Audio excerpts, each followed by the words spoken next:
not sure if I'm the only one excited about you getting clients, but before we actually dive deeper into optimizing our profiles, client hunting, and attracting clients, we need to have clarity first. I know that you already have your brand identity, so this part here won't be that hard na because you already know who your target clients are. So for example, my target clients are mindset coaches. And then what I do or what is the product that I can give to them. Always remember na walang pakialam si client kung paano mo yun gagawin, yung pinapromise mo, as long as you reach that promise. So for example, she needs, or what you can provide is brand presence or consistent leads.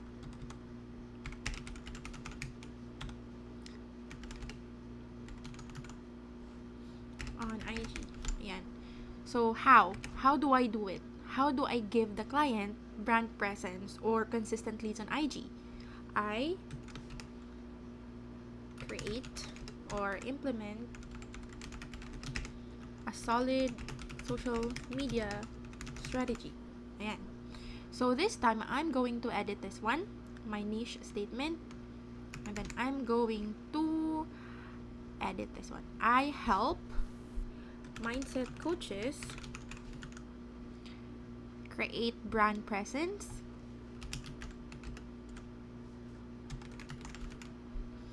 through a solid social media strategy. So, pwede nyo siya ibahin as long as the context is there. So, for example, you can say, mali pala yung spelling.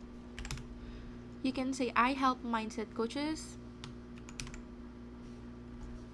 I help mindset coaches establish brand or visual or social visibility through or by implementing a solid social media strategy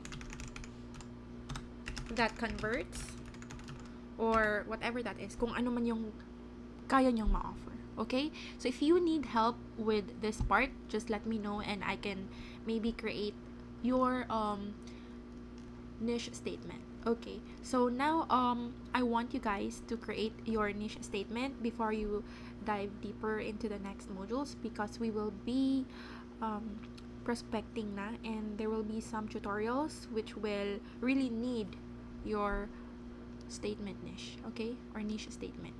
So ayan, I'll see you in the next video.